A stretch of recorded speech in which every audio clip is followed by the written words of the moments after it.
Sounds a little extreme and crazy, but you know what? Once people start doing it, it'll be like getting a nose job, you know. Oh, he got CRISPR, he did CRISPR. Of course he did CRISPR. It'd be like, you know, bodybuilders all go for, you know, gynecomastia surgery. Oh, he got his CRISPR, you know, therapy.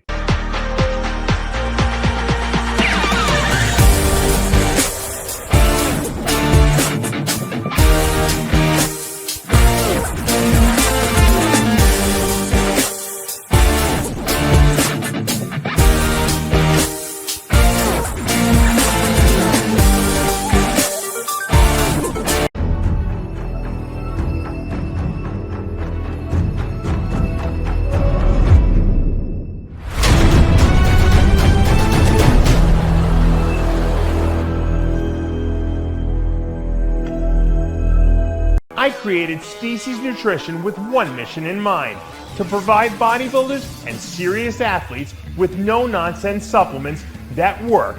I put my name and reputation on every bottle of Species Nutrition products. If you want to be your absolute best, join the evolution.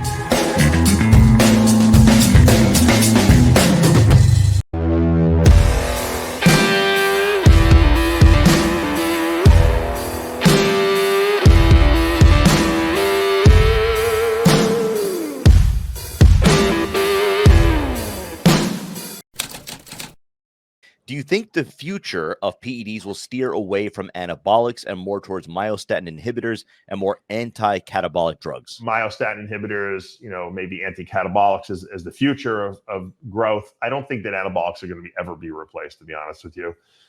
The future of myostatin inhibition is always something that's seems very interesting. The question is, how are we going to accomplish that? And as far as anti-catabolics, we've been talking about anti-catabolics. I mean, steroids are anti-catabolic. They counteract the effects of you know, cortisol. Same thing with clenbuterol. And so that's already available there. But the science of myostatin inhibition is tough because myostatin is constantly being expressed by the genes and being released. It's a protein, essentially. How do we stop it from happening all the time? Well, you know, there are no like long-term myostatin like drugs you can take that's always working in the body to block myostatin. We haven't figured that out. Will there be something like that? Possibly. It seems like a better solution in the future, especially given how intricate we're getting with gene technology and gene editing, would be to somehow get rid of the myostatin gene. Now, on the surface, it sounds, what are you, crazy? Get rid of the myostatin gene? We obviously have it there for a reason. Well, we have humans that have no myostatin, and we have animals that have no myostatin. They're very muscular, and they don't seem to have any health problems. So it seems as though myostatin is not something that's necessary, you know, for good health. So not that I'm recommending you go out there and driving dangerous, because we don't really have anything consistent. Eventually, they will have some sort of cocktail that you'll inject into yourself with a viral vector and using CRISPR technology. CRISPR is basically a genetic scissor. It kind of can cut out different genes, given, you know, whatever sequences they can trim out and use for the CRISPR techniques. And then they put them into a virus, which is not a virulent virus anymore. It doesn't really do anything, but it's a delivery system. And the virus can intercalate itself into every cell in your body, and it can cut out the myostatin gene. That's probably the technology of athletes and bodybuilders in the future. Sounds a little extreme and crazy, but you know what? Once people start doing it, it'll be like getting a nose job, you know. Oh, he got CRISPR, he did CRISPR. Of course he did CRISPR. It'd be like, you know, bodybuilders all go for, you know, gynecomastia surgery. Oh, he got his CRISPR, you know, therapy. But obviously until they get the thing down pat, you know, where they can safely remove only the myostatin gene and not anything else attached to it, we might be another 10 or 20 years off from that. I'm not sure.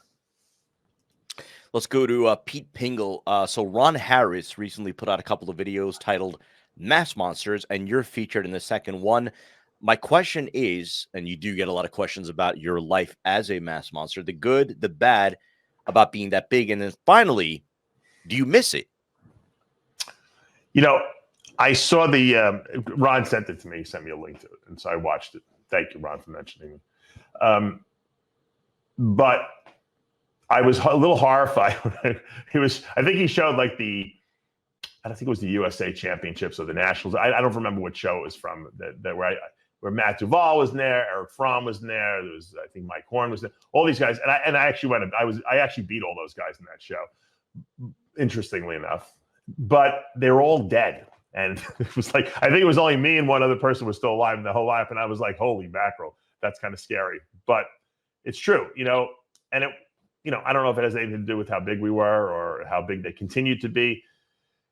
It's scary to see that. Do I miss it? No, because I reveled in it when I was there. In other words, I didn't leave anything on the table. I didn't, and I've had this conversation with a lot of other bodybuilders too. I said, I don't ever say to myself, man, I wonder if I can go back and compete again, or if I, because I know I can never be as big, but maybe I could be good enough to whatever, get a pro card at Masters National. But I'm always saying yeah, but I'll never be as good as I was. And I really got to a point where I was very happy with how big I got and how I did look. So I kind of got it out of my system. I'm one of these guys that once I accomplish something that I put my mind to, I'm good with moving on to the next thing that I want to do. Whereas some people never can let go of that one thing because maybe that's the one thing that that's the only thing they're really interested in doing. So now I don't really miss it. I do sometimes, fantasize when I'm in the gym and I've put a little muscle on obviously the last 6 months or so since I've been able to start training, consistently. And it's intoxicating without a doubt when you see your body changing and stuff like that for the positive. But I feel really good at this weight. I can maybe see myself fluctuating another 5 to 7 pounds, maybe up or down. And this is good for me. And I'm pretty happy with the way I look, at 60, I'm already making myself again 56 years old. So I think that I'm good. Now, I know some guys still want to and I talk to guys in the gym. They're like, why don't you try to get to be 260 again? I'm like, well, I don't really want to die. I have this fear. If I didn't have a fear of dying and, maybe if I didn't have kids, I wouldn't be so worried. Maybe I'd push the envelope a little more, but there's no reason to. There's nothing to prove to anyone at this point. So I'd rather just be the guy that guy looks really good for his age. He doesn't look his age or something like that. So that's where I'm at. Other people are in different places, but you can't, neglect the data, which is the guys that tend to stay very big for very long periods of time into their 50s and 60s tend to have a much greater chance of death. So that's a good motivator for me not to be that big here. Let's go to Gringles Facile with Connor. If I want to cut, what happens if when calculating the macros I need based on my body metrics, it tells me to eat calories that are actually higher than where I'm at now? I think I may need to reset my BMR due to probably under eating for a long period of time. I'm wondering if in order to cut, I will actually need to increase calories for a while and then start the process, because cutting from where I am now might mean going down to just an unreasonably low level of calories that is just not sustainable. He says I am 100. Okay, so 100% natural. And read the first line again. The first 20 words. Right. So if I want to cut, what happens if when calculating the macros I need? That's it. Stop right there. Stop right there. Calculating the macros. I don't know what he's basing his calculations on, and he mentions calories. And when I hear the word calories, I start to cringe. Ooh. I think that the word macros was the correct word. I think the word calories was the incorrect word. And I think people get too caught up in how many calories they're eating. And they think that there's a magic number. But the problem is macros don't equal calories. And, maybe I should explain that for people who don't really know the definition of both terms. Macros is how many grams of carbs, how many grams of fat, how many grams of protein I'm eating. That's always a better way to determine what you need to achieve the results you want, whether you want to put muscle on or you want to lose body fat, right? Because if you want to lose body fat, your macros will protein always stays pretty much the same. Fat might decrease a little bit, and then carbs go down, way down. Because whether you go zero carbs or you just go low carbs, you have to remove some macro, right? And the only macro that's expendable in the sense that you don't need it is carb. So, everyone lowers carbs, even if you don't go no carbs, right? You don't have to do my ketogenic diet to understand that if you're going to, lose some weight and lose some body fat, I should say, but maintain muscle, you're going to more than likely lower mostly carbs. Now you're going to lower some protein and some fat too, because you might be eating, 8 or 9 times a day for all I know in your off season. Okay. When you're trying to grow, what are you trying to do? You're trying to increase mass. So you need more of the raw materials that build muscle. What do you need? You need more protein. You need more fat, and then you need more energy to make sure that you're fully fueled, because you don't want to use any of the fat and protein that is needed for building muscle for energy. So you give yourself enough carbs, right, so that you can do that. So when you're designing a diet, you're not going to really, change too much of the protein and fat, not initially at least.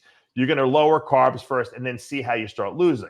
And that's how you play with things. I think the problem is that people start figuring out how many calories in their diet, and they're like, oh, that's not enough, I need to eat more. Well, why? If you have the right macros amount to support your body, if you're a 200-pound guy and you're eating 250 grams of protein, you have 75 to 100 grams of fat, that's going to eat more than support muscle, gain muscle mass on your body. Then you just have to figure out how many grams of carbs do I need if you're going to do a carbohydrate-based diet to sustain you with enough energy to get through the day, but also be in a deficit so that your body's digging into stored body fat to pull energy. And I think, once again, I just see too many people using these calculators, these apps, and they look good there, but they're just they're basically mathematical formulas. And unfortunately, we're not robots. If we were robots, then a math formula would be perfect because we would be able to figure out exactly what we need. We're not, though. We're not robots. And so our bodies respond differently, all of our bodies. And so that's why it's good to have a coach who will give you a basic template to start with and then modify it from there according to how your body responds. And that's really the best answer I can give you. To get all panicky about whatever your calculator tells you is your caloric requirement for the day is really probably not an accurate assessment. And I think that's your frustration and what you're figuring right here when you're asking this question. Let's go to Bitcoin. Well, dosing protocols for HGH fragment. Thoughts on combining HGH with HGH Frag for increased fat loss?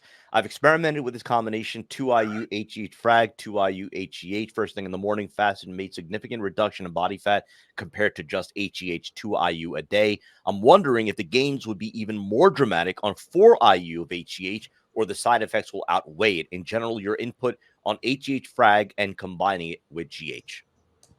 Well, I'm glad to hear that someone's gotten results on HGH Frag. Because I don't know anyone who's got any results on it, to be honest with you. I truly believe it's the growth hormone that's probably burning most of the fat. But you claim that when you added the Frag, it's getting more.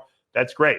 I just think for most people, they're not seeing any. If you're using GH already, which is growth hormone, which is a direct fat mobilizing agent, adding Frag is probably not going to do very much more. It's kind of like if you're taking testosterone and then you add HCG, okay, you're not really going to notice more muscle gains because the amount of testosterone that your body will naturally produce from the HCG is minimal.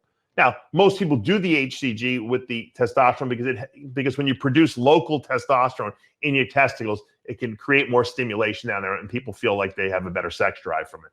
But it's not really building any more muscle because you're not really producing a significant amount more testosterone. Now, if you just took the HCG alone without testosterone, yes, you would notice a difference because now you're going from nothing to having that.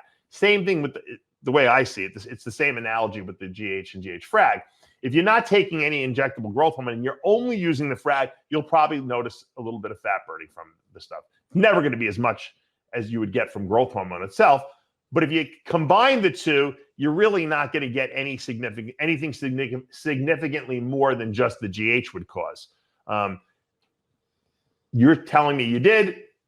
I think you're an anomaly rather than the typical person who would do it, because I know a lot of people who have tried it, and myself included, and just did not see any results, significant results from it compared to what GH would give you. Okay, so I need to put that out there because most people who do this are going to say, this guy doesn't know what he's talking about. I tried it, it didn't work.